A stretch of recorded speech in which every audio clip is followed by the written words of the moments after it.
Serenity Now was created with the vision because what I was noticing when I started counseling was that when people would come in for issues, when they were just dealing with the thoughts or the feelings, it seemed like they were only getting so much, that there was part of the picture missing.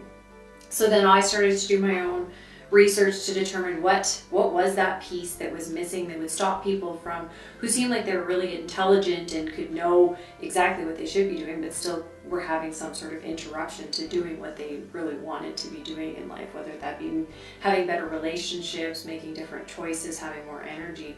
All these things seem to be interrupted by this almost mysterious force. So when I started to do more research into what might that be, I was noticing how the physical body was interacting with these thoughts and feelings. So if I tell you to say, you are beautiful, and you don't truly believe that, you'll actually have a physical reaction. You might cringe or really be pulled back in your body. And that's not the sort of feeling you want to be continuously giving yourself if you're trying to uplift your spirits and feel good about yourself. So it was with that in mind, about how the physical being is interrelated within this, that I created the vision of the Wellness Center, saying that, okay, let's have a bunch of practitioners that are going to be having all these different lenses to always put different pieces of the puzzle together, so that we're not just focusing on the physical, whether that be just by looking at the physical body through acupuncture, but also recognizing how that could be also affected through mental emotional. And then on the counseling side, not just looking at mental emotional, but also recognizing how the physical body would be related in all the issues.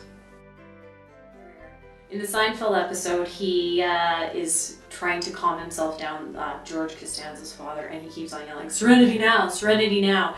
And it's quite comical. But then, so that was kind of what was behind when I was creating the name. But then at the same time, I wanted it to be something that was embodied.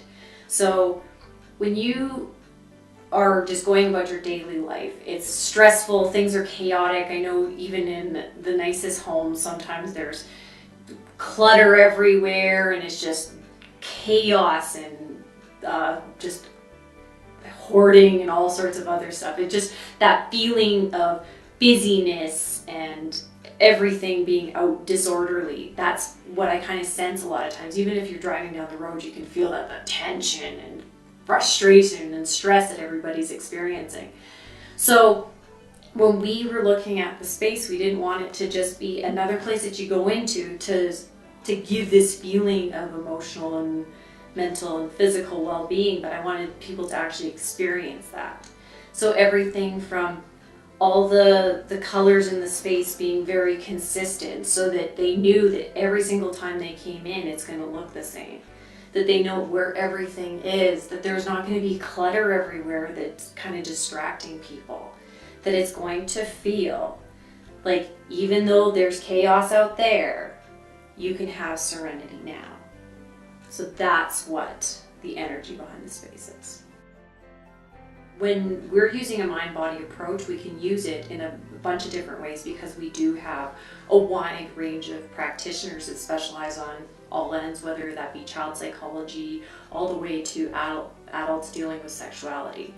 The main thing though is, behind all of it, the reason why somebody might choose to come here over somewhere else is I think that most people that would come here are the people that know that there's something more, that they can't just go through their thoughts. There's enough information, whether it be between the web or all these self-help books, that I don't claim to have the market all figured out and that there's a magic solution.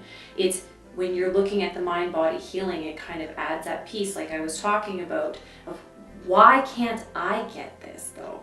How come I'm still making these same decisions even though I know better, or I should know better, or I know all the ways to be doing it differently? That's where people might choose here over somewhere else, because they still don't know why.